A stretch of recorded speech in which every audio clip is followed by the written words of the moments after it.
इस साल की शुरुआत 8 जनवरी को जब ये वीडियो चर्चा में आया तो राजस्थान का ज़िला नागौर की चर्चा भी तेज होने लगी। 8 जनवरी को अचानक सिरासिनी में 134 दिन से धरने पर बैठे किसानों को लाठीचार्ज करके पुलिस ने जबरन उठा दिया। इतना ही नहीं, उनके खिलाफ FIR दर्ज की गई। महिलाओं बूढ़ों तक को नहीं छोड़ा गया। उनके ऊपर BNS की नई धाराओं के तहत हत्या के प्रयास जैसी जघन्य केस थोपे गए। नागौर की पान में थी नागौरी नस्ल के ऊँट, भेड़, बैल विश्वविख्यात रहे हैं। उनका दुनिया में नाम रहा है। थार मरुस्थल के निकट होने की वजह से औसत 300 से 400 मिलीमीटर सालाना वर्षा होती है। फिर भी नागौर की खेती और पशुपालन का देश में एक स्थान है।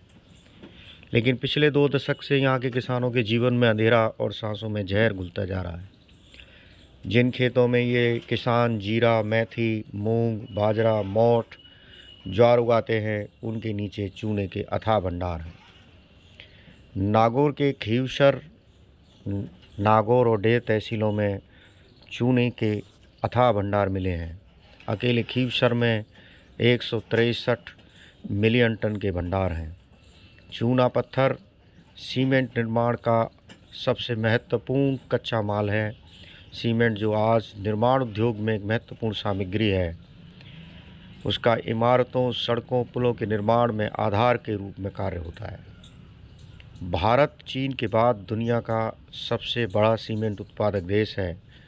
राजस्थान के अलावा आंध्र प्रदेश, तमिलनाडु, कर्नाटक, गुजरात और मध्य प्रदेश सीमेंट उत्पादन के प्रमुख केंद्र रहे हैं।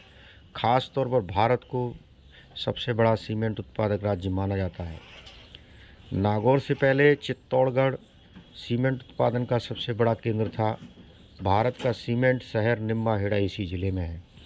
नागौर में सीमेंट उत्पादन 1984 से शुरू हुआ, जब गोटन में भारत की सबसे पहली वाइट सीमेंट बनाने के प्लांट JK वाइट सीमेंट स्थापित हुआ था।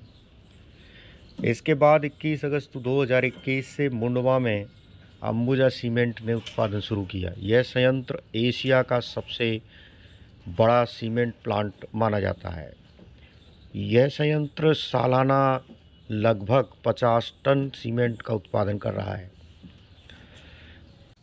यह प्लांट मोदी सरकार के सबसे चहेते अडानी समूह का है। जब इस प्लांट के लिए भूमि अधिग्रहण किया गया, तभी से 2008 से ही ये विवादों में रहा है।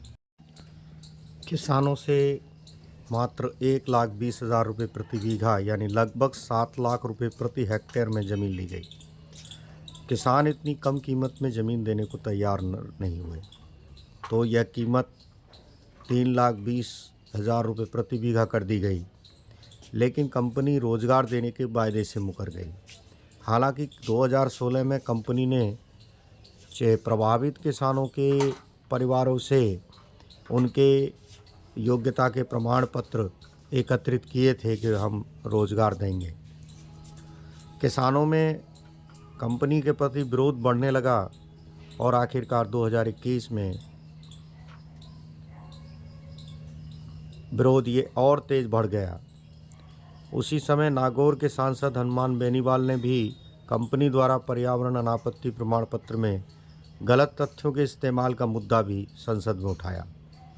तमाम ज्ञापन देने के बाद जब सुनवाई नहीं हुई, तो जनवरी 2024 से मुंडवा और आसपास के गांव इनाना, गोठड़ा, डिडिया खुर्द के किसानों ने अंबुजा सीमेंट के खिलाफ धरना शुरू कर दिया, जो आज तक जारी है।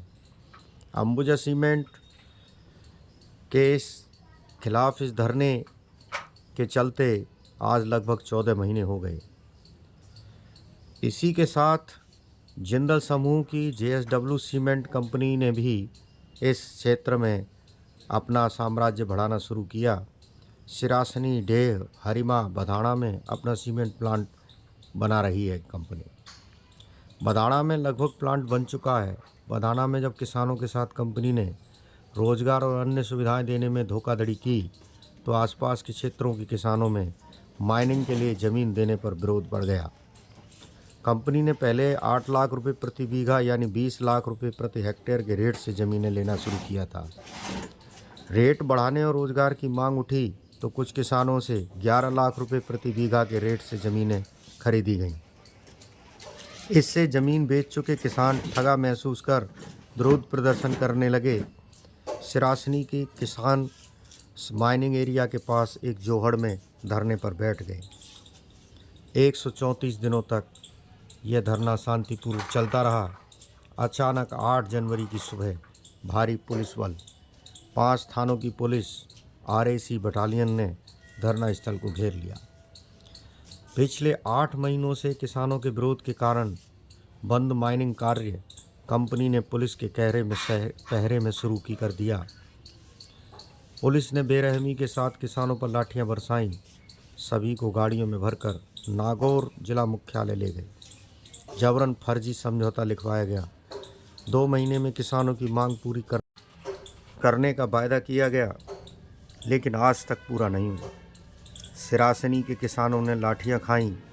राजनेताओं ने ईंट से ईंट बजाने का जोश भरा। संसद विधानसभा में आवाज़ उठाने की बात की, लेकिन सब कुछ एक आयोजन मात्र ही रह गया। अब पीड़ित किसान खुद संगठित हो रहे हैं और किसान संगठन गांव-गांव बनाकर इस आंदोलन को एक फिर से मजबूत बनाने का मन बना रहे हैं।